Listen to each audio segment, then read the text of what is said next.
Funding की कमी का सामना कर रहे कई स्टार्टअप्स अब यूनिकॉर्न का ओहदा भी गंवाने लगे हैं। यूनिकॉर्न बन चुके करीब 5 स्टार्टअप ऐसे हैं जिनकी वैल्यूएशन $1 अरब के नीचे आ गई है, जिस वजह से उनको मिली यूनिकॉर्न की उपाधि भी छिन गई है। इसके अलावा करीब 1 दर्जन और ऐसे स्टार्टअप हैं जिन पर यूनिकॉर्न क्लब से बाहर होने का खतरा है, जिनके ऊपर तलवार लटक रही है वैल्यूएशन के घटने की।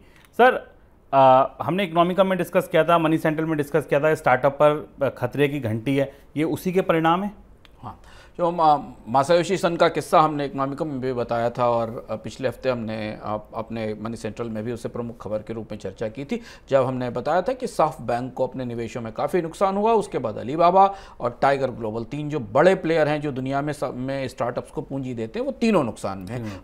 और उसका सीधा असर हमने अपने कार्यक्रम में कहा भी था कि उसका असर हमें भारत में स्टार्टअप के वैल्यूएशन पर और निवेश पर नजर आएगा, और उसके आंकड़े आज हमारे सामने आ गए। मासायोशी सन को दुनिया में स्टार्टअप फंडिंग का पितामह माना जाता है कि उन्होंने स्टार्टअप फंडिंग शुरू की थी।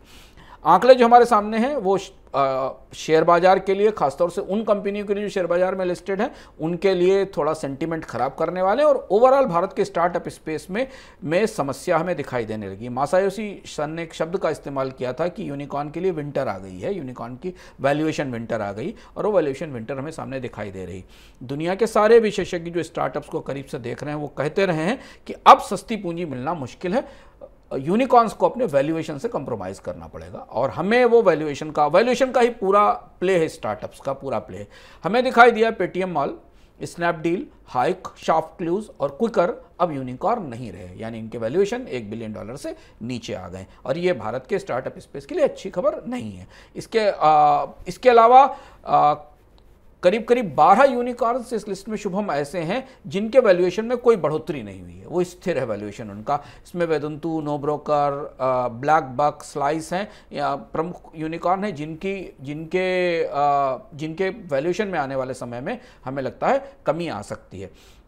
भारत में पैसा देने वाले तीनों प्रमुख स्टार्टअप वेंचर कैपिटलिस्ट या फंड्स ने भारत के स्टार्टअप्स के में निवेश में उल्लेखनीय कमी की। इसके लिए आप हमारा पिछले हफ्ते का मनी सेंट्रल का एपिसोड दे सकते हैं, जहाँ हमने विस्तार से इसको बताया है। लेकिन स्टार्टअप में नौकरियां घटने का या नौकरियों में छटने का जो दौर फरवरी से शुरू हुआ था, वो आने वाले महीनों में और घर आने वाला है, क्योंकि अगर स्टार्टअप ने वैल्यूएशन लूज करेंगे तो उनको मिलने वाली पूंजी में भी कमी आ रही है, लगातार ऐसा दिखाई दे रहा है।